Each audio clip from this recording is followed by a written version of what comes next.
Hey, welcome, buddy. My apologies. I had put out that this would be tomorrow, my date, which would be Wednesday. And unfortunately, we don't live on a flat earth. We do have things called time zones. And I messed up because Dr. Oppy lives in Australia and he's a full day in the future.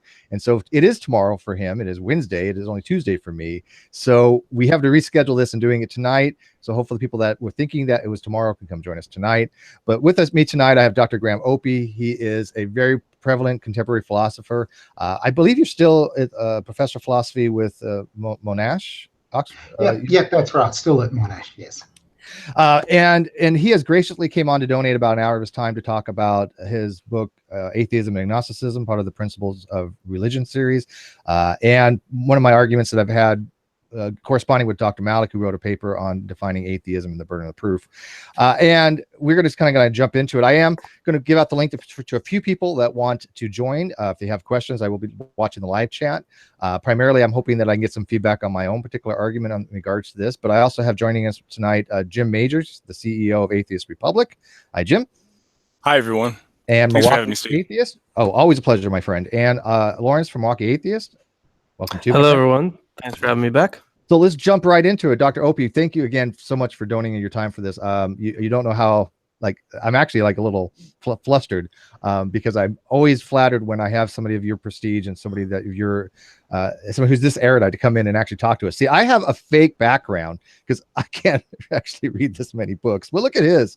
That's what somebody who's educated actually has in their background. But anyways, welcome to my channel. I have 5. He's got 5.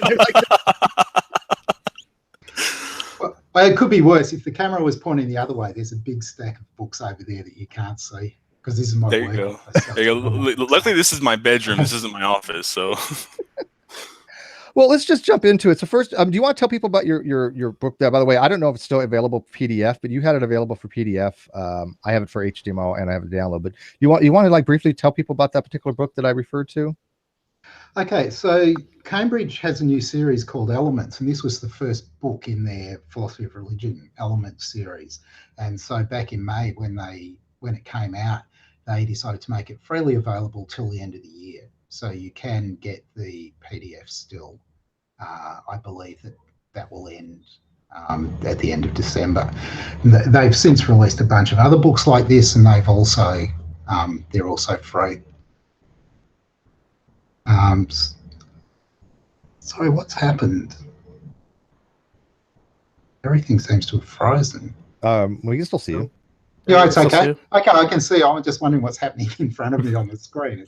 okay, yeah, I heard a little spike in the audio, but that was about it. Yeah, actually, I did too. Actually, the audio got really clear and crisp and louder, like about 10 dB gain for some strange reason, but now it's normalized. Yeah. So okay, so the book is meant to be a very brief introduction to atheism and agnosticism.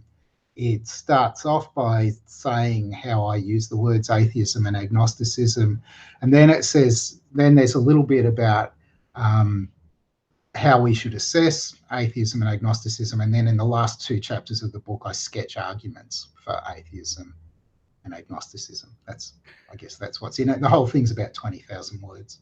Yeah, that's pretty much in a nutshell. I mean, I actually have it in front of me, and one of the things I do quote often is when okay, I don't want to get into definitional things because people have this weird conception that I make things definitional arguments. I don't. I personally use specific definitions, usually a sensu stricto definition, only because I find that is what more defines my position, right? What other people use, that's their prerogative. I have never once, contrary to what Matt Dillahunty or anybody else has ever said or thinks, I have never once told an atheist, if you don't subscribe to philosophical terminology, you're not a true atheist. I've never, ever advocated that in the 5 years I've been on YouTube. That's ridiculous. If somebody holds to a position that they just do not have a belief in God and they want to call that atheism in a sensu lato type approach, it is what it is. I mean, that's a definition. It's a colloquial definition. I have arguments why I think one definition is better than another, but I don't say that they're not atheists. But my position, Dr. Oppy, is that, as you say atheists believe that there are no gods, and agnostics suspend judgment on the claim that there are no gods. And that's how I particularly use these definitions for myself. I don't consider myself an atheist because I don't have the belief that there are no gods. I take the position I do suspend judgment on the proposition. I don't say the proposition is true. I don't say it's false. That is agnostic as defined in Stanford Encyclopedia of Philosophy, IEP Cambridge, and numerous other sources. So first, my question to you is, am I using these terms inappropriately, or is there something wrong with my approach by saying that I personally use these terminologies the way you have in your book? Is there anything wrong with that?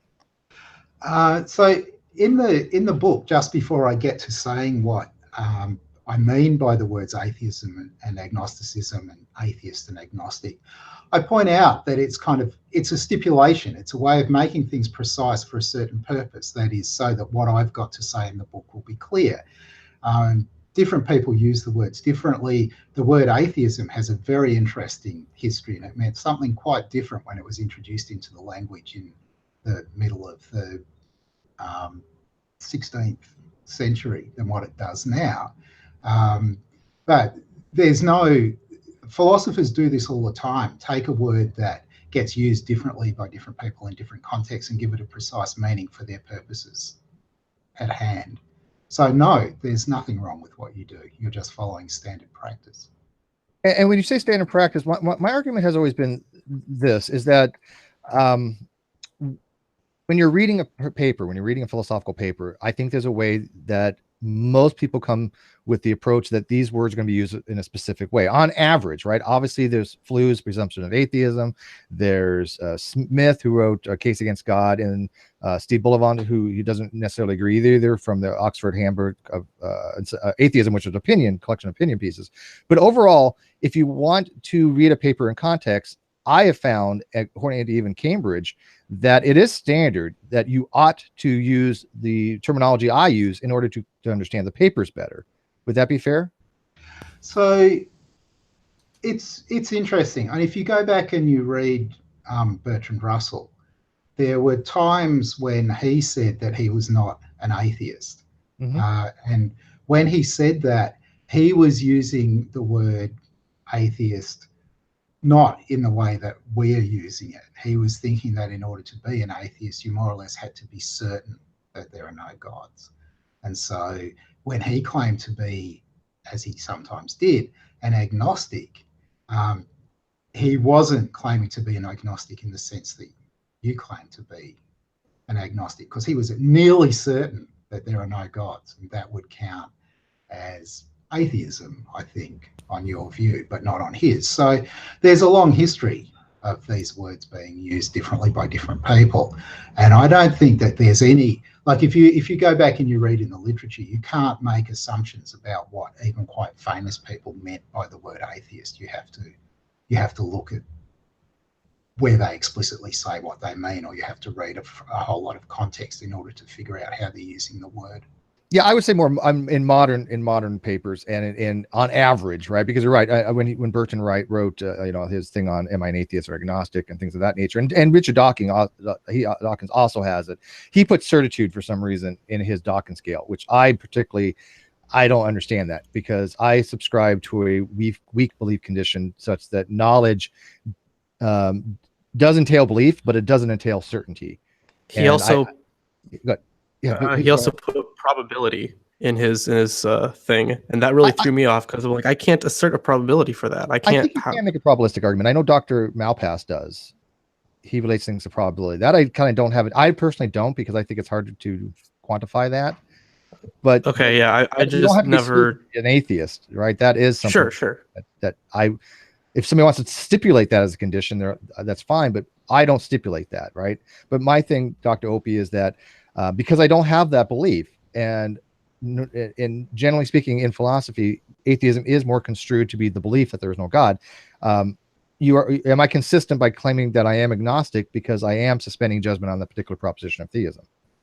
So I would have thought, the use of the word agnostic is also contested. So when Huxley introduced it, he tied it to a claim about knowledge, right? That he didn't know whether or not there was a God, and nobody else could know either, or something like that. Whereas I think that the contemporary usage is the one that you've got. If you've suspended judgment about whether there are gods, then that makes you an agnostic.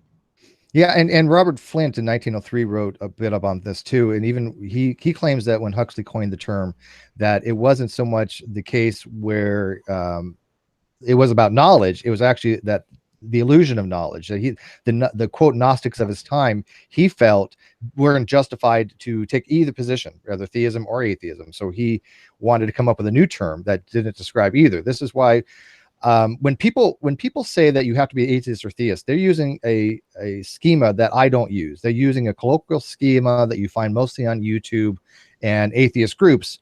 But in academics, I don't see that schema. I think they rejected Flu's argument for the presumption of atheism back in, I think it was 72. And I don't think it's a good way to define things. But if people wish to, they're perfectly fine to do so. But when they say that it is by necessity that you must be either atheist or a theist, then I take umbrage, because it is not by necessity, because there are formal definitions that allow for the quote middle ground, or something between the belief that gods exist and the belief that gods do not exist, right? And that's what I would place agnosticism, or the psychological state of being agnostic, on the proposition, as Stanford would actually relate that. Right. So one of the problems here is that I think that there's a symmetry between atheism and theism. So the theist says there's at least one God, and says it's not the case that there are no gods, and that atheist says there are no gods, and says it's not the case that there's at least one God. And then if you think about the attitudes that you can take towards those two propositions, right, the other ones, right, so the atheist accepts one, rejects the other, theist accepts the other and rejects the one. There's all this middle ground of people who are undecided or have never thought about it, and so on, that have to be categorized somehow, right? So, but not only that, if you're going to say that an atheist is anyone who doesn't accept that there are gods, and a theist is anyone who doesn't accept that there are no gods, then you're going to end up with agnostics will turn out to include people who are inclined to think that there are gods, and people who are inclined to think maybe that there aren't. Maybe it depends a little bit. So this is some part of the vagueness about agnosticism, exactly where the line at each end between agnosticism and theism, agnosticism and atheism is going to be drawn. That's just that's just when we add in a libertarian party. The third option. Well, there's something to be said for that. Look at again, people have this weird understanding, and they do get it from the root word of gnosis, and I think that is an etymological fallacy, and it's very clear when even Huxley coined the term, and even when Robert Flint was talking about this term. When we're talking about a proposition, right, we're saying that theism is the proposition that at least one God exists. If you abstain from assigning a truth value to it, if I say I don't believe it's true, I don't believe it's false, I am not saying that it is true, and I'm not saying it is false, it has nothing to do with knowledge at that point. That is basically a suspending of judgment on the proposition. So, Dr. Oppy, when people say this adage that agnosticism deals with knowledge, do you think they're making a fundamental mistake when they're misapplying it to the proposition that we're talking about to be agnostic on? Because in that case, agnostic is nothing to do with knowledge. It is just, I don't believe P and I don't believe not P. Would that be true? Right. So I think that that's a standard usage for the term agnostic across the board. So pick any proposition and think proposition and its negation, and think about the possible attitudes here. One thing that you can do is suspend judgment about it, whatever it is, and then the natural way to describe your state is to say, so I'm agnostic about that one, right? Mm-hmm. Yeah, I haven't made up my mind. In or outside philosophy, it is polysemous. Yeah. Again, SEP makes that very argument that you could be agnostic for any proposition. I'm agnostic on aliens, perhaps, right? I'm agnostic on, anything that somebody gives you to evaluate that you don't say is true or false. You could be agnostic on that proposition. But in this particular case, when I say I'm agnostic, I'm referring to the proposition of theism, because that's the topic that we're referring to. But are you literally saying that you have no knowledge of UFOs or no knowledge of aliens? But see, what I take umbrage is that by changing the propositional attitude to knowledge, it's a completely different thing, right? Because the question isn't, do you know if gods exist? Unless you're talking to Dawkins or, who was it you brought up before that was mentioning, that some people think it's relating to a certainty, right? But it's not about knowledge, and knowledge doesn't even require certainty. So I think that when people change that propositional attitude, you no longer answering the same question. If somebody says, do you believe that there are gods? Then I'm staying within that same propositional attitude of belief. I do not believe P is true, and I do not believe P is false. Right? I don't want changes to knowledge, because knowledge is a completely different propositional attitude. That is a subset of right. Right. Right. So how do you defend the argument when people say, well, when I say agnostic, I just mean that I don't have a knowledge claim, but I am also an atheist, and I don't have a belief claim. Okay, well, you know what? Let me kind of run this by Dr. Oppy, because this is one thing that I know Ozymandias, maybe Matt Dillahunty, there's a video with him talking to Anthony Magnabosco on this very topic, that he no longer thinks that agnostic atheism, for example, as you mentioned, something along those lines, is sensical in the weak case. The reason being is because the way I'm looking at it, and I even talked to Matt on this particular topic one time off air. Sorry, I don't have a record of it, but he agreed, but said he wouldn't phrase it this way. Now, I phrase it this way, Dr. Oppy. I don't think it makes sense to epistemically modify a non-dostastic quote position. If you just say, I do not have a belief in God, it doesn't make sense to me to then say, well, I don't have a knowledge of a non-belief, because you're just saying then I don't know if I don't believe. So I think that saying agnostic atheism in the weak case is, to me, is nonsensical. Okay, so I'm not sure I've got this at all, but it does seem, certainly the way I use the words, we're talking about exclusive categories here, right? There are atheists, there are theists, there are agnostics, and there are the innocents, the people who have no belief-like attitude. Once we've got those categories, we can ask all kinds of questions about them. We can ask which amongst them claim to know whatever it is that's their position, which are certain, which think they've got proofs, which think that it would be irrational to belong to any of the other categories, and so on. But that's just additional information about those people. It doesn't change the underlying categories, and it doesn't look as though we need to divide up the categories more finely and have new words for certain theists, or theists who think they've got proofs, or agnostics who are really robust in their agnosticism. It would be impossible to shift one way or the other, and so on. I think there's a really big divide in the atheist community that's not really identified. And I mean, every atheist has a justification and a standard of belief for their position. And I mean, they either reach that inductively or deductively. And I think that's a really big distinction that needs to be made in that community. Okay, and you could do the same thing with theists as well, I guess, right? I mean, yeah, but I don't know. My whole thing is that atheists suspend their belief on a lack of verifiable evidence, whereas generally, I mean, pretty much every theist that I speak to, they hinge their position on a presuppositional belief on non-verifiable evidence. But there's already a term for that, evidential agnosticism, right? So atheism, as Dr. Oppy puts out in his book and numerous other sources, has to do with the belief that there are no gods. If you say you're suspending judgment on it, right, because of evidential reasons or lack of evidence, that's evidential agnosticism.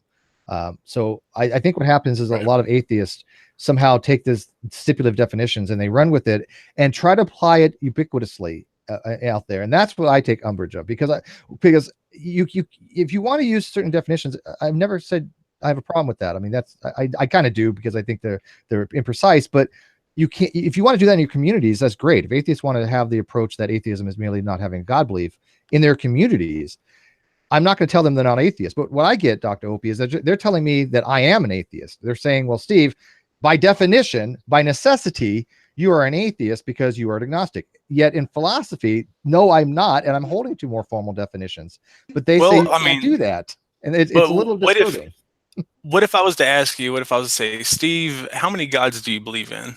0. You don't believe in any God. You do not hold a God belief.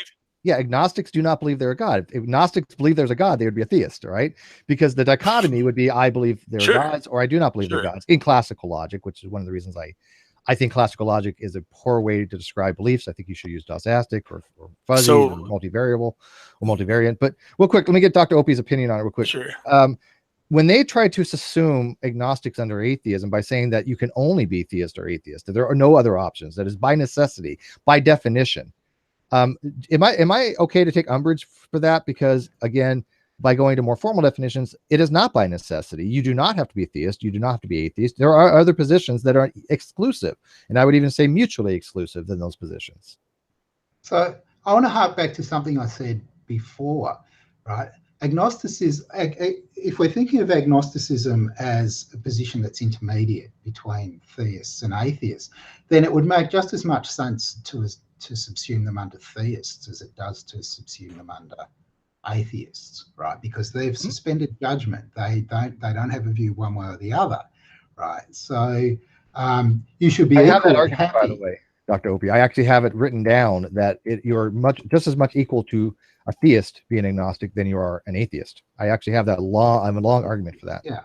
So I think that's what I would say in response to this question, right? It's actually a kind of mistake to suppose that somehow or other theism, the claim that there are gods, sets the kind of standard for the discussion so that everybody else is defined against that. There are two positions. There are no gods, or there's at least one God, and the two together define the field. And so agnostics should be genuinely intermediate between the two. That's how I think. And it's between the belief that gods exist and the belief that there isn't. Now, I'm willing, obviously, to concede the point that either you believe that gods exist or you do not. Again, if you're holding to the principle bivalence, sure.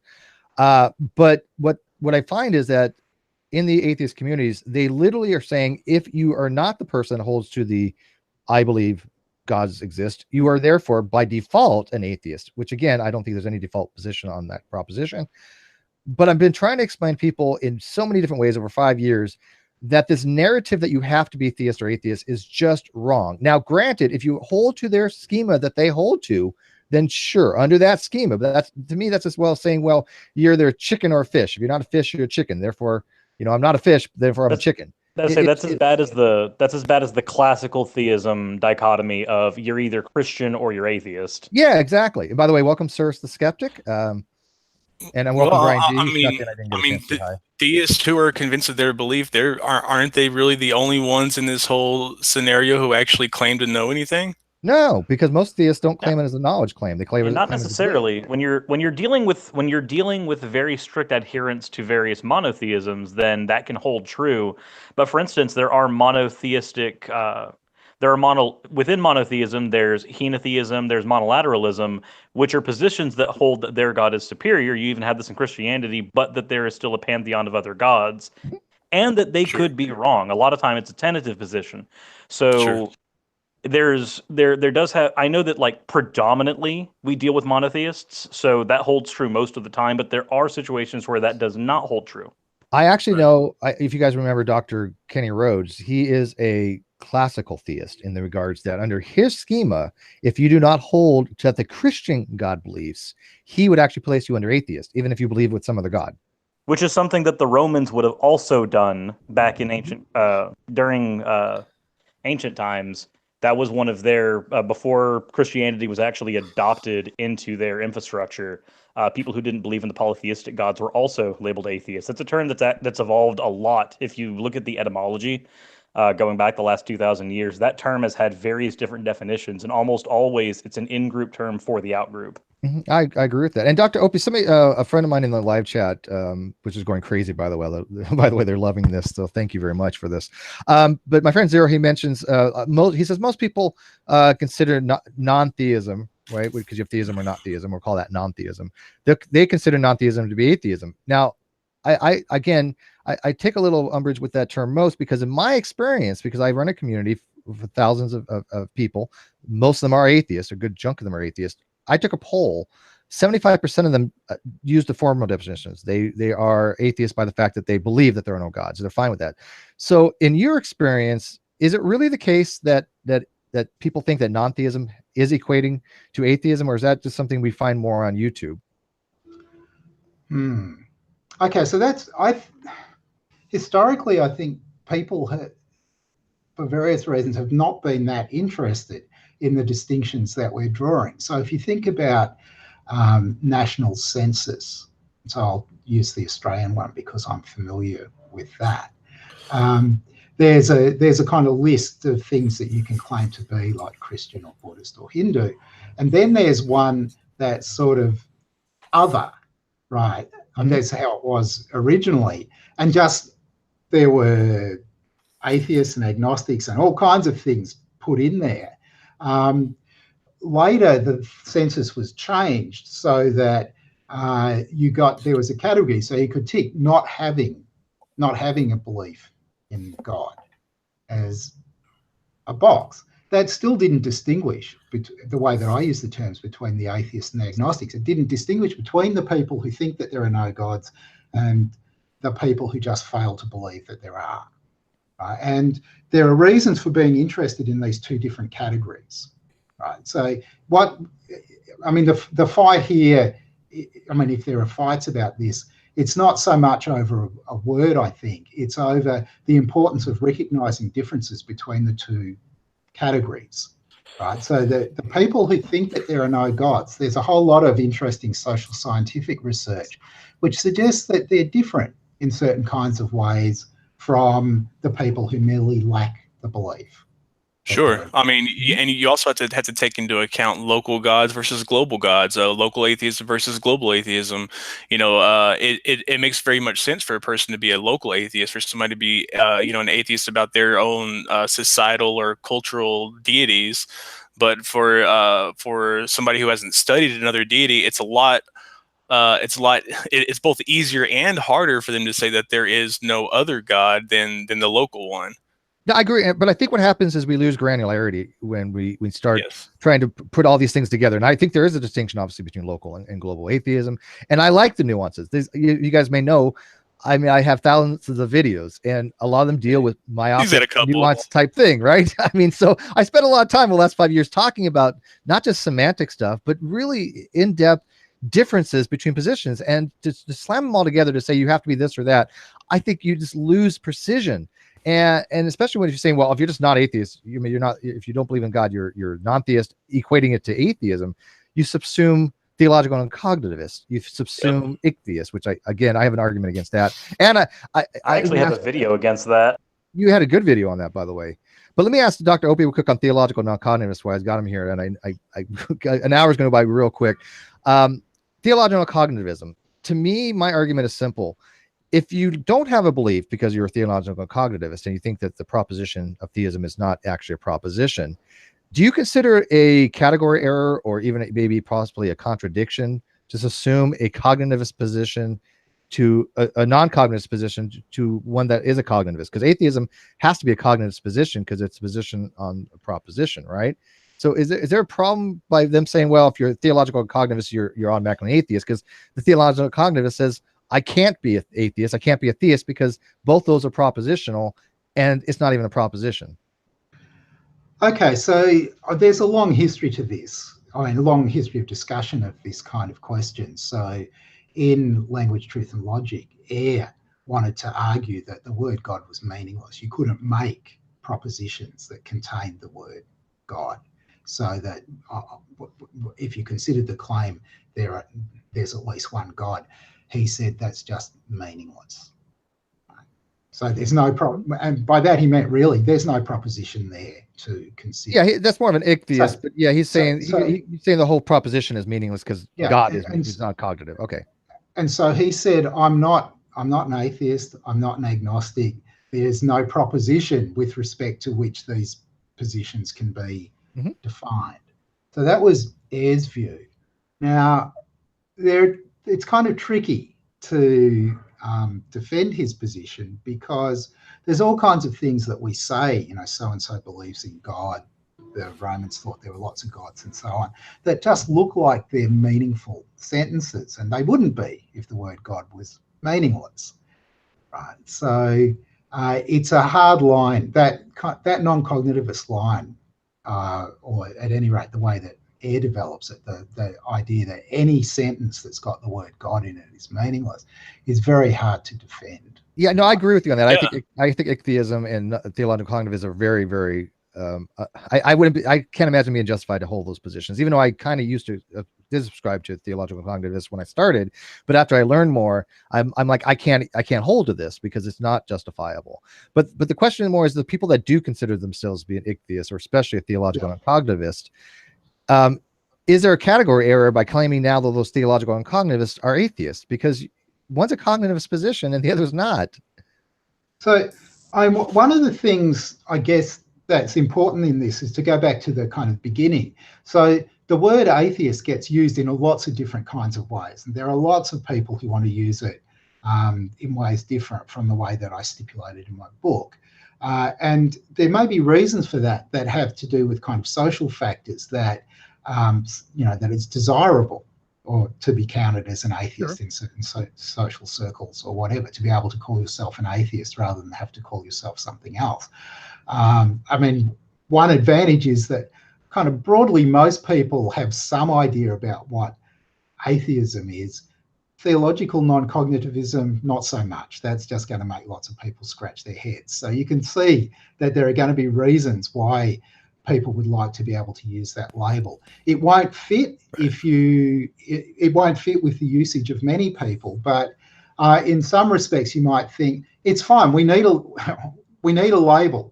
One of the labels that we need is for that broad collection of people that, from my point of view, would pick up atheists, agnostics, and then theological non-cognitivists. Yeah, no, I get it for senses, or for or more especially for the normalization of atheism. My question is very specific, just relating to the logic itself, just relating to the set.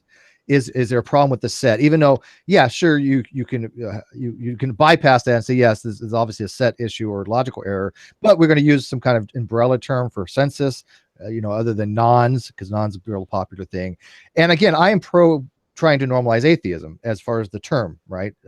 I think that it does need to be normalized because there is still a slight stigma with it. But my question is very specifically more toward, I do believe that it's a category error, straight out using into sets. So I guess it's only a category error relative to some set of stipulations about what the terms mean, right? So we could, usage wins out. So if in 70 years' time the word atheist is used to pick out that assortment of what I'm going to call atheists, agnostics, non-cognitivists, that range, well, then that just will be what the term means if that's how everybody uses it, right? There's no kind of magic meanings that attach to terms. That's not how it is at the moment, though. At the moment, there's a lot of people wanting to use the terms in different ways and arguing with one another about kind of sensible ways of using the terms. And that hasn't, it is what it is now, and it'll be whatever it is in 100 years' time. Sure, I totally agree with that. Yeah, I do believe that usage plays an important role in how we use these words. But again, I'm only going by modern vernacular and when I'm reading stuff. But Jimmy had a question? Yeah, I was just curious. So, how would you identify somebody other than the word atheist as somebody as myself who is an explicit atheist on a local level, but an implicit atheist on a global level? So, okay, so now you'll need to explain to me exactly what you mean, but I take it that what you mean is, if we think about, say, the various Christian gods that are believed in by people around you, you say there's no such gods. Right. Like every God concept that has been presented to me, I don't believe in. But I'm not saying that no gods exist, which some people would call it weak atheism, but I would call it strong atheism on a local level and weak atheism on a global level. Right. So you think for any God that anyone has ever believed exists, you think that no, there's no God of that kind, but you're leaving it open that there might be some kind of unconsidered or not thought of yet God that exists. Sure. So, But well, because somebody else's concept of a God, or my concept of a God, could be a technologically advanced race that's so far past my own understanding that it appears to be supernatural. I guess in that case, though, you would say they weren't really gods; they were just advanced aliens, right? Because, yeah, exactly. They wouldn't really be gods, but to somebody who couldn't conceive the technology, they would most certainly be gods. When I hear somebody present that argument that I've only an atheist to the gods I've heard before, I think to me that they're trying to hedge their bets, because the question isn't are you atheist towards or atheistic toward the gods you've heard of. The question is there a God? And people remember my flowchart, which some people criticize. I think fairly, and I think that the only thing that was fairly criticized on my flowchart is I put hard solipsism in a position on the epistemology only because I had no. I loved it. Just dead end. Yeah, it just did because what the hell is Dostastic nihilism really? Right, like you got nowhere to go but down. Yeah, so I mean, I didn't know what to put there, so I got to expand on that on part of my thing. You're just a hard solipsist. But my first question was, does God exist? And people criticize, well, that's not a proposition. But the reason why I put "does God exist" is because that's the great debate question. But it is a proposition, because as soon as you ask somebody on a personal level, on a local level, they immediately identify that nomenclature with the concept. Proposition is either true or false, right? It's a question. Does God exist, right?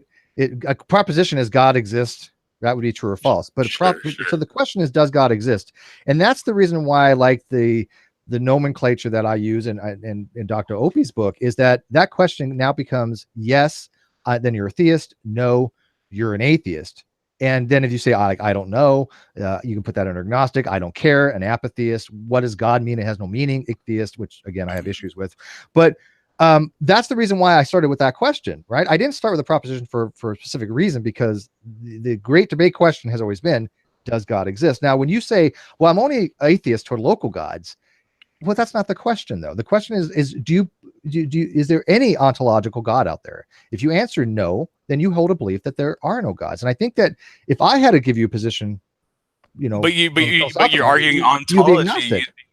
But you're arguing ontology using epistemological methods. No, because I'm asking you what your ontology is with regard to the existence of the state of affairs of the universe. If you say, I don't know if gods exist or not, you're agnostic. What if gods exist, and you're just saying, I'm not assigning that to be true or false? What if I tell you that, well, I've only studied, this, and this God, and I don't believe in any of them? I would put you under agnostic. To me, again, take any nomenclature schema you want, but if you don't have the belief that there are no gods, then you don't fall under philosophical atheism. So there's a way that this can be parsed out that makes the distinction pretty clear. So let's say that you're a theist of any kind. Does your position change just because I make up a god? In some of my last few videos, I made up a hypothetical scenario where two gods fight each other in the supernatural realm, destroy the natural realm, come together, and then that creates the Big Bang, basically going, hey, look, I just granted that a god exists and your religion's still wrong. The position that you're arguing from, though, is that the theist already holds a positive position. I do. Okay. But what is your position, irregardless of the made-up God that I just proposed? Well, if it doesn't make sense to me, I mean, if it's not conceptual, then I immediately reject it. Okay. Then if that is the case for practically any other deity that can be proposed to you, then what is your position? Some deities, and I mean, inarguably have better defenses than others. Okay, but whether or not they have good defenses is not the question. Right. The question is not how well refined the apologetics are. Mm-hmm. The question is what your position is, regardless of their defense for the position. Right. He's asking you what your belief is, your Dostastic position. Do you believe they're God? Well, see, and that's the thing. It's all conceptual, because is this God immortal? Is this God corporeal? Is this God I mean, is this God a human? Is this God Well, just posited to be God? I think you're going down the whole naturalistic God argument that G-Man uses. And one of the arguments that I've never had a chance to talk to G-Man about, which I hopefully probably never will, unless we go on Drunken Peasants, he wouldn't understand it. But there's something called the identity of indiscernibility, or the indiscernibles, that if two things have exactly the same properties, they're indistinguishable from each other. And I would ask him, what's the difference? If I say the sun is a God, what's the difference between that as a naturalistic God and one that isn't a God? There has to be a distinguishing property between the two, or else they're the same thing. Exactly, but once you start applying personification to it, and you start saying that it's loving and that it's all-knowing and stuff like that, then that's when you start separating a star from a deity. Qualities, right? You're almost putting it as a supernatural deity. If it's, and an inanimate object has ability to love, there's something maybe supernatural going on. But Dr. Oppy, what do you think about that? Let's get his opinion. Let's get Dr. Oppy real quick to kind of weigh in on this. I know he's either losing his mind or or going, okay, hopefully this makes sense. But no, I was thinking, so the reason why, part of what I think is that naturalism is the correct view. So there are none but natural entities with none but natural causal powers. That's what I say. I also say that gods, by definition, would be supernatural entities with supernatural causal powers. So if my naturalism is correct, there are no gods, right? Full stop. By the way, and things like, sorry? Because I argue, and I even got flack for this, and I couldn't believe this. I argue that if you hold to ontological naturalism or philosophical naturalism, to be rational, you have to hold to philosophical atheism, to be a strong atheist. You can't say that I'm a naturalist and then I merely lack a belief in God. That I think is dishonest, intellectually dishonest in some ways, or at least irrational. But then again, it also depends on your concept of God. Not everybody's concept of God is supernatural or non-corporeal. I disagree. It doesn't depend on your concept. One entails the other. If you are a philosophical naturalist, it has to be that it entails there are no supernatural beings. Thus, there are no deities. Yes, no supernatural beings. Strong atheist at that point. Was Romulus supernatural? Yeah, there was some deification there, I think. Yeah, there was some deification, but I mean, people worshipped him as a man. Right, but this goes into the argument that Ocean and I've had on the Emperor. But Dr. Oppy, would you agree if there is no difference between a natural God and a non-natural God? Again, if there's no distinguishing things between a sun that's a God and a sun that's not a God, then if you're a naturalist, doesn't it makes sense to be rational? You must hold there are no supernatural gods, which is a philosophical atheist. Okay, so I guess at this point what we need is some account of what natural properties are that will help us to. So if we think about the sun, does the sun just have natural properties, or does it have supernatural powers of some kind? And that would be the question to ask, right? So if we agree that there are no, I don't know how to.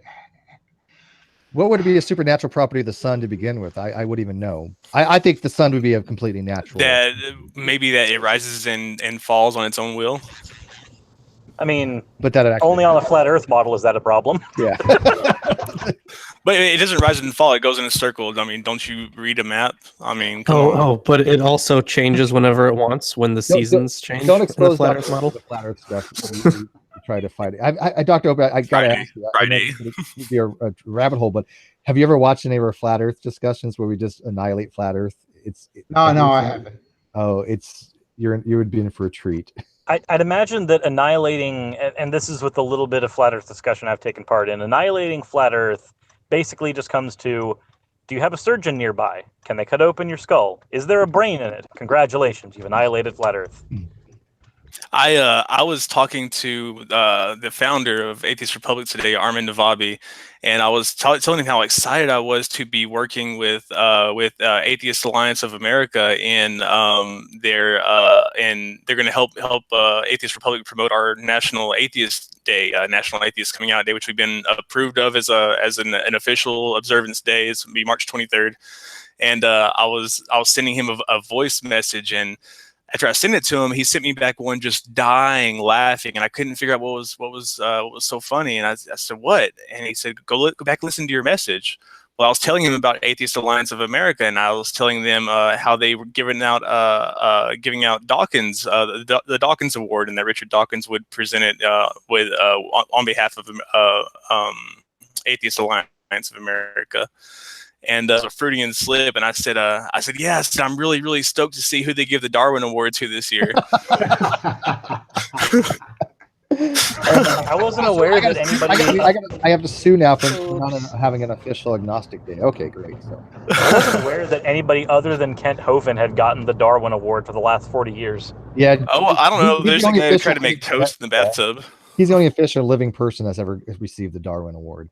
Well, let's move on to my because I know we've got a limited amount of time. So, but just to sum that up, it's not too crazy to say that if you're a philosophical naturalist, you're a strong atheist, right? I think it does entail the other one. But. So in my book on naturalism and religion that I published earlier this year, that's what I say. Given the way that I've defined all the terms in the book, it's just it's just a straight entailment from naturalism to atheism. Yeah, that makes perfect sense to me. You know, that depends on a certain amount of stipulation, but it shouldn't seem completely crazy. That's that way I would put it as well. So let's dive into the part where everybody is really wanting to know, the people that are tuning in right now. A lot of them know that my argument that I started to have a discussion with Dr. Malik, who wrote a paper called Defining Atheism, the Burden of Proof. And he's a very nice guy. Matter of fact, I'm just thrilled that we've had such great communication over the last month or so. Unfortunately, he lives in the United Arab Emirates, and they don't have Skype, but they don't allow face-to-face kind of things for some strange reason. And so he's been leaving me a phone call, and it's completely time zone problem, and so I haven't had a chance to actually communicate with him verbally, and I know he wants to. He really is thrilled by having a conversation with me, and we've been having awesome emails. But Dr. Oppy had actually read that paper, and he's familiar with my argument. And so this argument that has been making many waves throughout the atheist communities, I know that Atheist Republic's familiar with it. Mark Atheist Sirs is well familiar with it. Brian's familiar with it. And the argument is just basically something that I don't even think is that contentious when looking into epistemology. It's basically saying that anybody who has a belief, and if that belief is even still a position, or anybody who has a position, has a burden of proof. And I mean that interchangeably with a burden of justification. Now, I will capitulate that in legalese, burden of proof means a little bit different. It's more evidential. It has to do with burden of production and burden of persuasion. But in epistemology, those, and I even have Ozzy Ramdes II on my Facebook page just recently said he uses these terms interchangeably as well. So I think that I'm not out in left field by doing that. But my argument is that even if you don't believe in a God, you still have to justify why you reject somebody's claim. You still have to explain to them why you don't believe them, to have a dialectic. And that's all my argument really is saying, is that because all beliefs to be rational need to be justified, excluding properly basic beliefs for now, that if you just are in a conversation and you don't believe somebody, there is a burden of some kind, a trivial one that I refer to as a second order justification, because it's not on the proposition, to justify why you don't believe the person. So, Dr. Oppy, can you kind of give me some of your feedback on that? And like I said, I know that you've read Dr. Malik's work, and I think we agree and disagree on the same points with his paper. So I actually don't like the use of the expression burden of proof in connection with philosophy because of its legal associations. And there's a famous paper by David Lewis, Evil for Freedom's Sake, which he ends. So I just want to read this. So he's reached the point of saying that there's a certain thing that's a bit inconclusive. And he says, some will want to play on by debating which side bears the burden of proof. Myself, I think this pastime is as useless as it is undignified. And in the spoken version of the paper, he then ad-libbed, are we lawyers? Right. So it was clear that his view was that talking about burden of proof, about who's responsible for the next move in the debate or who has to defend themselves or whatever, is pointless and undignified, as he says. And this is not a substantive point, really. It's just a way of kind of moving into saying that I think that I just agree with you about the point that when it comes to our believing, everybody's responsible for their beliefs. If you're a sort of responsible believer, then you will have believed well. And if you're prepared to enter into a discussion with someone and it turns out that you disagree on a point, then you should be prepared, if you want to continue on in the discussion, to say why it is that you believe as you do, to try to work out what's the point of difference between you and the person that you're discussing with. And there are no special burdens that go to one side or the other just because of the particular beliefs that they have. Yeah, no, I agree with you on that. And I don't mean to make it to be a special condition, right? I think these things are normative. And the people that have listened to my argument, I think a lot of them would be like, oh, well, if you just change that to burden and justification, then they're fine with that, right? I don't have too many people, I think, have complained too much. There's some outliers that have said, you know, look, a person who doesn't believe has no justification, no burden whatsoever. Now, I disagree with that very strongly. And the reason being is, if I said to Lawrence, hey, Lawrence, reality exists, and you say you don't believe me, I think you need to be justified why you don't think reality exists, right? To be rational, because I think to be a rational person, you have to either, me personally, as a more classical type foundationalist, I just assume that the universe exists. I take it as an axiom. I'm okay with that. But would you agree that be rational, you have to have some kind of foundation or coherentism or something to say that reality is real? And if you don't believe reality is real, that to me implies you're irrational. So I would expect there to be a justification for that. So why is it any different than atheism? If an atheist says, I don't believe the theist, which again, I don't like that whole, I don't believe their claim, but for arguendo, if somebody says, I don't believe the theist, or look at, I don't believe that there are gods, why is it any different? To be rational, should you not have to justify that for the same reasons as why you justify you don't believe reality is real, if that was the case? I mean, would this apply to any claim? Anything. These are all, this is what I think that I have to emphasize enough. This is not just toward atheism. My argument is toward any proposition, toward any dialectic. But the only problem is that the only way that you're going to convince anybody outside of manipulating somebody's naivety, you would have to present them with some sort of evidence that would meet their standards or their standards of belief. And it's really hard for a theist to do that because they are operating from unsubstantiated claims. But we're talking about yourself. We're talking about, these are self-assessments. Yeah, exactly. But critical. It's autobiographical in a way, right? Look, if I'm asking you, Jim, is the Earth flat? Or let me say, is the Earth round? Is the Earth round? And you say, I don't know. I'm going to take you to be an irrational person unless you can justify why you don't have a belief in that. Now, sometimes you don't have to have a justification. Dr. Oppy in his Atheism and Agnosticism, I love this. You use the term innocence to describe people that have never been exposed to a proposition, which is justification.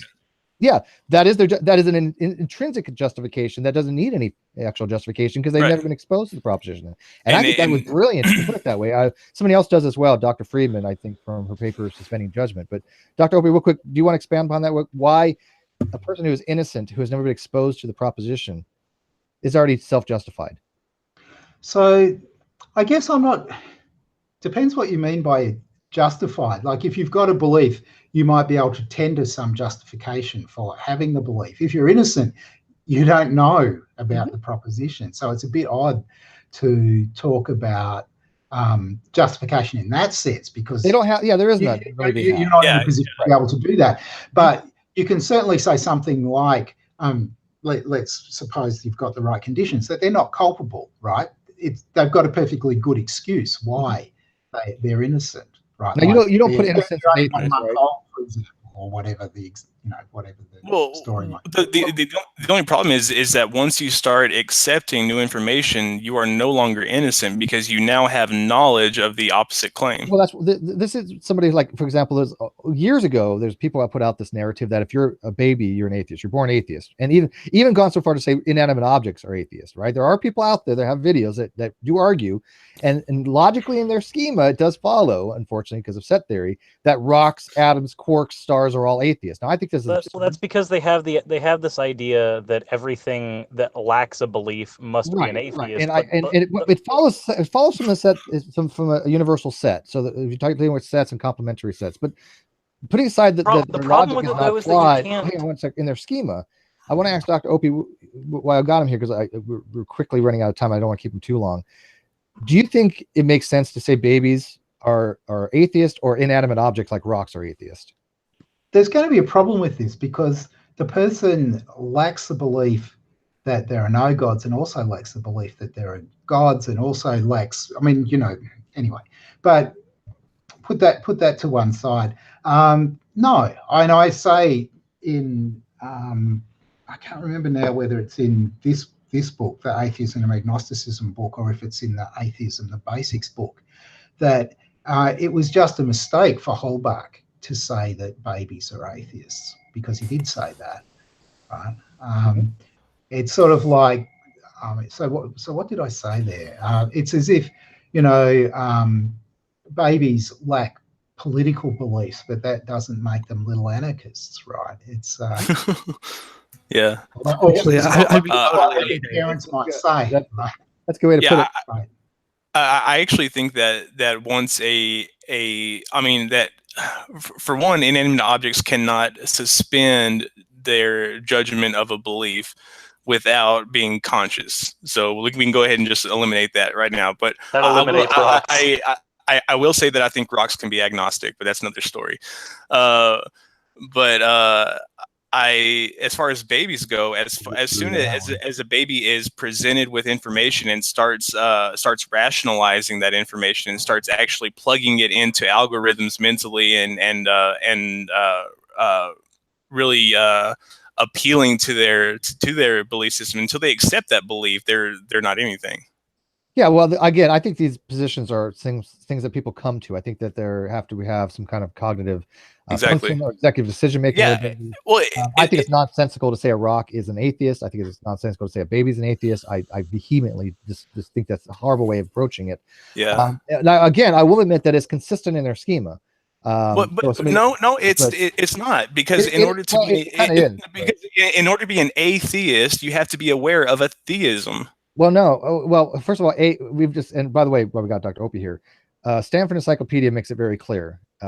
It is an etymological fallacy. They don't use that terminology, but to say that atheism means without theism. Matter of fact, Cambridge doesn't even put it as without. It makes it very clear that not means negation, as in the negation of the proposition. So the proposition is God exists, the negation is God does not exist. So that's where the negation goes. It's not without gods. Now, it may have been a very much long time ago, because it meant without the Roman gods, right? The Christians were without the Roman gods, so they were considered to be atheists, but heathens. Yeah, the damn heathens. But so one thing to note here, just a kind of interesting historical note, is that the word atheism came into English about 80 years before the word theism. I try to tell people that atheism was actually a term in use for about 80 years in English before the word theism. Now, it's true that atheism derived from atheos. It goes back to the Greek, but it's still an interesting historical fact. Right. I've told people that they think I'm crazy. But would you agree that A is ought, and I use the word ought as normative here, obviously, that if you, again, generally speaking, A and atheist means not. It doesn't mean without. It means the negation of theism or the beliefs that there are no gods. Right. But even in using that etymology, you would still have to have knowledge of that God before you can. You keep changing the propositional attitude, and I see this a lot, and I don't know why. We're talking about beliefs, about agnostic belief systems. But what I'm saying is how can you claim that something doesn't exist that you don't even have knowledge of its claim in the first place? I can say aliens exist. I have no knowledge either way. I can make a probabilistic argument. But they do exist. But you have a knowledge of the aliens, right? I have no knowledge of aliens one way or another. Sure, you do. You know that aliens are not from Earth; that they are visitors from space. I have knowledge of the concept of aliens. Exactly. That we would know about aliens, but I have no knowledge existentially whether aliens exist or not. It's a huge difference. And I use knowledge propositionally. I don't use it as explicit knowledge, as in something that's right. But if somebody did not know that that anybody claimed any supernatural deity existed, how can they very well be an atheist? Because they would have to first reject the claim that they know nothing of. Well, again, the atheists are the people that reject. But I would put it this way: that's what I'm saying. You could mirror these things very easily. If we happen to define or happen to frame atheism with respect to theism, that theism is the proposition that at least one God exists, therefore the negation of that or the rejection, such that it is the belief that gods don't exist. We could frame that the other way. We could make it just as easy as say, hey, you know what? The proposition is gods do not exist. And if you believe that, you're an atheist. But if you don't believe that, now all of a sudden you're a theist. And that makes no sense to me, although that's how it would mirror. No. Yes, it would. Think about this very carefully, Jim. If I have the position, and we'll get Dr. Oppy to weigh in on this, hopefully, because this has been something of contention. But if I say that there are no gods, if I have the proposition that at least one God does not exist, if I believe that, I'm a theist. And now what the weak atheist or the implicit atheist or the colloquial atheist does, it says, well, if you don't believe that's true, you lack a belief in that, or you don't have that belief, you are now considered, assumed to be an atheist, because you have that economy of atheism and theism that they've made. Same thing. Let me finish. Same thing is reversed with the mirror. If I have the proposition that no gods exist, and you adhere to that, you think that's true, you're an atheist. But by the same reasoning, again, philosophy is all about reasoning. By the same reasoning, if you don't adhere to that, you would be assumed under theism, whether you have a God belief or not. I disagree though. I disagree though in the way that I'm putting it with somebody without prior knowledge. Now, if in your case, if you were to suspend a belief that you already have, then yes, you would be a theist. If you suspended your disbelief and if you said I no longer believe that gods don't exist, then yes, you would become a theist. But if you had an absence of that belief in the first place, or an absence of the all people that suspend judgment don't believe in God. There's an absence there. No, I'm talking about an absence of the knowledge of the deity, or the God concept, or a God, gods, the word God, the definition of God. Let me get Dr. Oppy's a thing on here. And by the way, do you agree that he keeps switching between? I'll agree with you, but I think there's a difference between absence of belief and suspension of belief. Well, there is, but all people that suspend judgment, all agnostics don't have a belief. All atheists don't have a belief. All apatheists don't have a belief. But not all non-believers have to suspend their belief. Some are just absent of that belief. Right. I fully agree with you on that. That's why they're different positions. So part of the issue here is what to say about potential believers who lack the relevant concepts, so they can't form the thought. Right. That's the point that you're making. So babies may be babies lack the concept of God, and so can't have any attitude to any proposition about gods, for example, that there are gods or there aren't. But as they grow, perhaps eventually they'll acquire the concept. Once they've acquired it, then either they believe that there are gods, or they believe that there are no gods, or they suspend judgment. They kind of end up in one of the other states. But at the other end of life, you can lose concepts as dementia sets in. You can go back to not being atheist, agnostic, or theist, but being innocent, because you no longer have the capacity to frame the thought again. And then there are other cases like chimpanzees are kind of interesting. They have various concepts. Not sure whether they can frame the God concept though, so probably they're just innocence as well. But that's a kind of empirical question, But does my mirroring work? By the way, I got that mirroring from if you go to Use of Reason from Dr. Malpass, he used a very similar approach. Sure. I mean, that argument is one that I've kind of adverted to a couple of times while we've been talking as well. I mean, that's part of the point about the symmetry of the situation here. There are two propositions. Those two propositions, there are no gods, there's at least one God, are then used to define a bunch of attitudes. And it better not be that you treat theism and atheism asymmetrically. There is something very weird happening. So you do consider atheism and theism from your schema as contraries? If one's true, the other one has to be false. Okay. And also somebody had actually said in the live chat, by the way, I am paying attention to the live chat. Thank you all for watching. They say, well, if an agnostic can believe in God, and now in this scheme that we're talking about, in the literature that I read, yes, you can use agnostic as an epistemic modifier, but that's not how it's normally done. If you're an agnostic, you cannot be theist or atheist. Those are different positions altogether. They are mutually exclusive. Would you agree, Dr. Oppy? So yes, let me say one other thing too.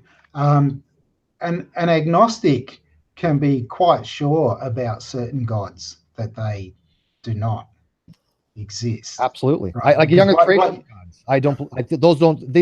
If a god is contingent upon the earth being 7,000 years old, that god does not exist. Straight up, I am strong atheist toward that God, if that's using Jim's schema there, which I think is weird. But yeah, I will flat out say those gods do not exist. I believe that type of God does not exist if it's contingent upon the earth being 7,000 years old. The reason being, the earth isn't 7,000 years old.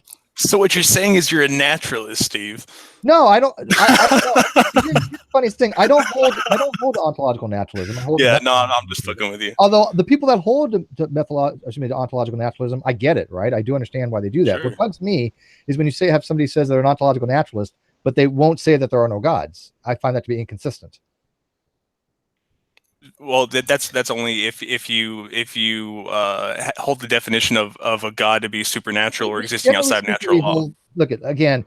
I think it's a ridiculous argument to say whether gods are natural. I think it is too, Steve. I mean, fuck, I do too. But the thing is that it's an argument. Well, because there are people who argument.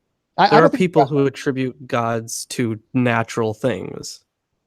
Absolutely. Well, there are the term natural gods to me originally was somebody, for example, a god. I don't think that's what's being discussed when someone says natural gods. Right. You've read the Incarnations and Incarnate Mortality, and you're a polytheist, so you're well familiar with certain gods having controlling over dominion over something that is natural. That's when I hear naturalistic gods, that's what I've always thought of until I met G-Man, and then my whole life changed, and we got into our Roman Empire, which I mentioned earlier in this stream, by the way. I haven't forgotten about you, Ocean. But I think that's that the last time we had this conversation, I wound up agreeing with you. Well, yeah, I'm good. You know what? You and I could spend hours and hours and hours talking about this. We do like to sway people. We do have a burden of persuasion because we are trying to change. We were trying to influence people. And Dr. Oppy, I want to make sure that we're okay on time with you, and we're ready to jet. Just please let me know. We're ending this any time, and it might have an after show to talk about certain things. But we talk about these discussions for many, many years. I've known Ocean for quite some time, and some of my newer friends like Jim, I've only known for about 2 months, but he's fast becoming one of my favorite people. You're awesome, man. You really are, and I mean that. Knowing either Steve or Ocean for years seems like that would be terribly hard. Who the hell are you, Shears, and how'd you get in here? No, I love everybody here. Everybody's great people. But what I see is this narrative putting out by the bigger channels. I mean, yes, Non Sequitur Show is substantial nowadays. It's decent sized. We have a few thousand people watching sometimes, but compared to the atheist experience and those channels, which I have a lot of respect for, I do watch them. I think Matt Dillahunty's brilliant in what he does. We don't agree on a lot of things. And by the way, there is talk that him and I might be having a discussion. He's not against me, by the way. I found out he actually doesn't think I'm an idiot, which is good. He just yeah. High praise from Matt, right? Well, he's not an idiot, at least. Okay, but Steve, don't worry. I think you're an idiot. Maybe. But Dr. Oppy, do you see that my whole stance is trying to put a different positions out there that might bristle against the narrative that the mainstream YouTube atheists have been indoctrinated, and I use that word specifically, indoctrinated to believe, because they've never been exposed to actually reading papers. And I had put it out before that the people that are generally saying that I'm wrong are the people that have never read a peer-reviewed paper. They've never opened a book on the topic. They have never gone to college for epistemology. And again, I'm a pure layperson when it comes to this topic. My background was in nuclear reactor technologies. But I spent 4 or 5 years with under the tutelage of people like Dr. Malpass and Ozzy and brilliant people that I have the utmost respect for, who sent me reading material, including your writings. I don't even know how to phrase this, but can you at least see my position as somebody who wants to be correct, who wants to know truths, that holds to an agnostic position, fighting against this massive stream of people that are just not really, bothering to look into my arguments and just saying by fiat that I'm wrong? So I'm not sure how to respond to that exactly. People on, just cool. It seems to me that hang on, Jim. That Go ahead. Agnosticism is a perfectly respectable position, right? And if you're, thinking about this back when I used to call myself an agnostic, it's going to be annoying to be told that you're classifying yourself wrongly, right? So of course, Thank it you. makes sense. And by the way, I am not against people that hold a strong atheism. I get it. I totally understand it. Matter of fact, if we actually talked about other things relating to like the woo-woo and quantum woo-woo and spiritualism nonsense and fortune telling and homeopathy and all that crap, we are all on the same page, right? The only difference is that I don't feel justified at this time in life to say I hold that belief. I'm a doxastic and voluntarist, so I can't just will myself to believe something. And I don't hold to the belief that there are no gods. So I don't describe myself to the label of atheist. Now, that may change from now, right? And I think atheists shoot themselves in the foot by not allowing that middle ground, by saying it doesn't exist, which I think is completely wrong. Because as you, Dr. Oppy, it seems like you went from different positions and you were agnostic and you have that position to go to, and then you've over time reached a more strong atheist position, right? So partly it was just, I think that my understanding of the labels changed, but there has, in certain respects, it's also true that my beliefs have, I don't know, they've clarified or hardened or something like that. So now these days I'm definitely a pretty hardcore naturalist. Mm-hmm. But the agnostic position is not some mediocre position. It has its own burden. No. It has its own reasons. There is a middle ground between belief and belief that it's not, believing that there are gods or believing that there are no gods. So when people just try to assume it under atheism, do you have any words for them? Because again, I've been fighting this battle for a long time. Ozzy's been fighting this battle with me. Dr. Malpass is, he agrees and disagrees because he's, if you know Alex as well as most people, Alex doesn't really like take positions. He's so brilliant that he's just, here's it is, you decide kind of thing. So I think for lots of professional philosophers, they're agnostic about lots and lots and lots of things. And so they're bound to think that agnosticism is a respectable position. If you think about all the philosophical questions, how hard they are, how hard it is to get your head around them and to take a position on them, it's inevitable that most professional philosophers are agnostic about lots of things. So Totally. you should get lots of sympathy from all of them. And this is why I put this on my Facebook. I know I got some criticism for it, but I did put on my Facebook, and this was not being smug. What it was I had put out that many philosophers and people with PhDs, educated people, not one of them so far that I can think of, has excoriated me or chastised me for my positions or said that I'm wrong. Matter of fact, even the logic I used, a friend of mine works at Cal State Long Beach. He's the head of the entire mathematical logic department, Dr. Bill Ziemer. I've known his wife since high school. He loves what I write, and he thinks it's fine. Now, again, I may not have the formal training, but he goes by the concepts. And my thing that I put on my Facebook was the people that are telling me I'm wrong. I did put like a gardeners and rap DJs and people that I real life scenarios of people that have told me I'm wrong. And it wasn't a dismissing their occupation. I was in retail for 20 years for Pete's sake, right? Nothing against person's occupation. My point was all those people had never read a philosophical paper. Not one of them have opened a book on the topic. Not one of them went to Google Scholar. Not one of them went to Google Books. And that to me is no different than saying I'm wrong about the shape of the earth, or I'm wrong about the Big Bang, or I'm wrong about evolution. Why is it any different if I would have changed this discussion to evolution and say, look at these 6 people, they'd never opened a book on evolution. They're DJs and whatever, but they're telling me I'm wrong, that creationism is true. Yet all these biologists that I know with PhDs say that I'm right on it. Why is it any different if I use the same analogy in this case, talking about philosophy? It's not. They think it is. I had a lot of people get upset by my post on that. It's appeal to authority, Steve. But it's a legit. Well, no. It's an appeal to knowledge, is what it is. I mean, I think that's probably a bad way of putting it too. It's a legit appeal to authority. Well, if I was using it expansively, but they think that I was saying that because these people agree with me that I'm right, that would be fallacious. Right? If I say Dr. Oppy, who I have the utmost respect for, if I say I'm right because he says I'm right, that's a fallacy. Right? But if I say, hey, he's agreeing with me, meaning that my arguments aren't completely foobar, right? It's not fucked beyond recognition, then I think I'm good standing. I'm on solid ground. And that's what I'm coming from. Because people will take me and they'll just by fiat say I'm wrong because all they've listened to is things like the atheist experience. And they've never heard this other side of the stuff. Dr. Oppy, I have a question. First of all, I just want to say that I'm in my early 30s.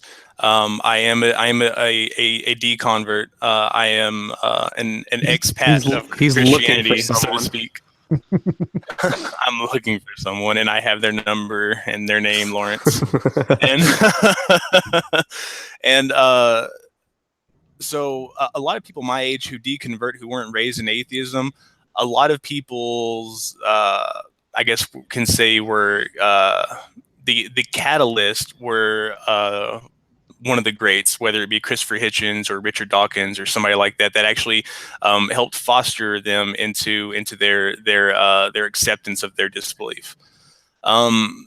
So Dawkins has his spectrum scale, the spectrum of theistic probability on a scale of 1 to 7, in which he proposes that there is no agnosticism, that it is just a blurred line between ex facto atheism and ex facto theism. Well, what would you say to that, and what is your personal opinion on the validity of the spectrum? So it's a bit odd. It's organizing, yeah. So it's a bit odd to have a scale from 1 to 7, I think, because there's kind of one proposition here. And if you think of belief as a sort of all or nothing thing, either you've got it or you don't, and then there's this possibility of suspension in between, you'd think the scale might have 3 spots on it. If you're going to go the way that lots of philosophers do and think in terms of credence as probabilities, then you're going to have a continuum all the way from 100% to 0%. Right.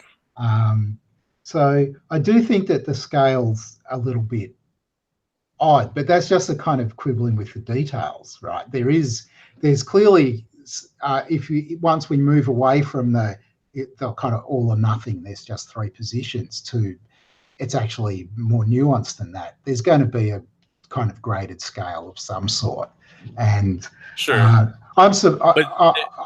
I would put myself on Dawkins' scale at a 7, not at a 6. But anyway.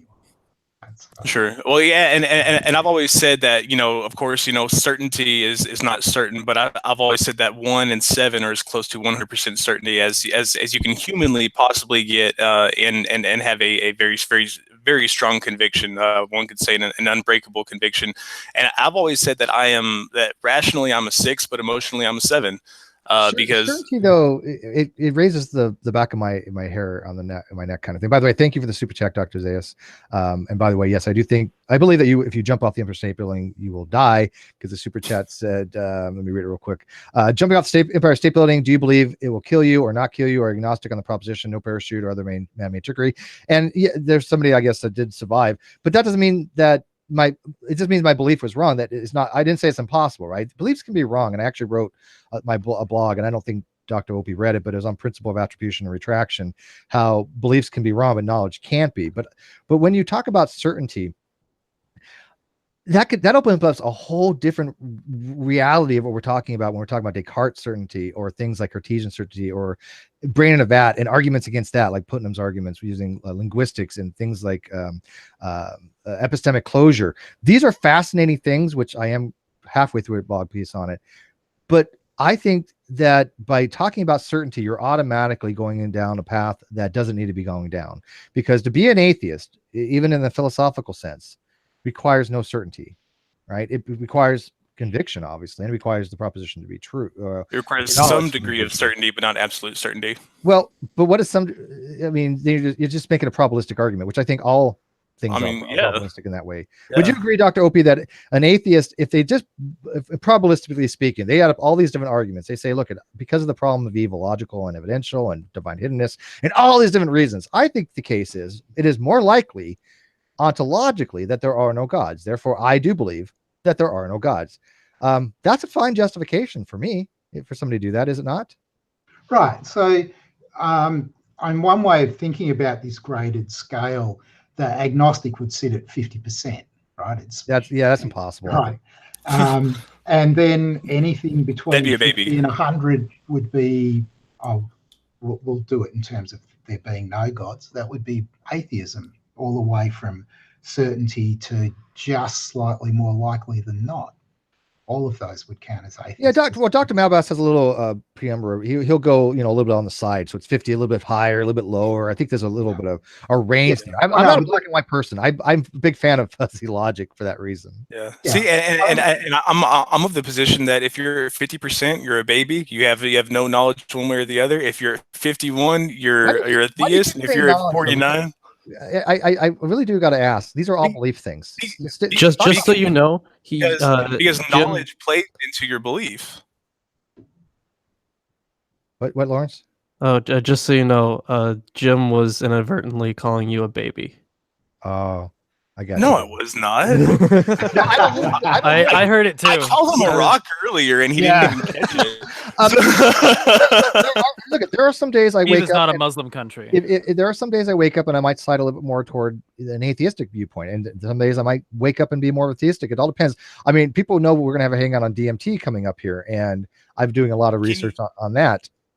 And let me finish. I've had weird experiences, right? And granted, I do think they're internalized. I think that a neural theological constructivist approach is probably the way to go, rather than some kind of literal, or a reductionist approach, or constructivist. They're actually, both of them would hold that these entities don't exist. But we've all had experiences. Now, I'm not so willing to go so far that I'm a philosophical naturalist, but I can understand why people will be, right? But again, I'm not at that position. That's why I do hold agnosticism. I think it's completely rational to do so. And when I hear people that are out there saying, well, that means you have to be 50% one way or another. No, I don't. There are times where I go back and forth and I vacillate. Dr. Oppy, is that again, I want my beliefs to be rational. Has everything you've said, or I've said so far in this hangout, does it appear to be rational, or am I being completely irrational or even partially irrational? Be blunt. I'm okay with it. Okay, sure. But let's go back and think a bit about what rationality requires. Some people set very high standards for being rational, and other people have quite permissive standards. My standards are about as permissive as they can be. So almost everything gets to count as rational. Spoken like a true philosopher. by my lights. I mean, there are things you can't do. Like I mean, some philosophers will think that you can believe absurd things and still be rational. I don't think. Yeah, I don't fall. But there's not much by way of limits here. So long as, right?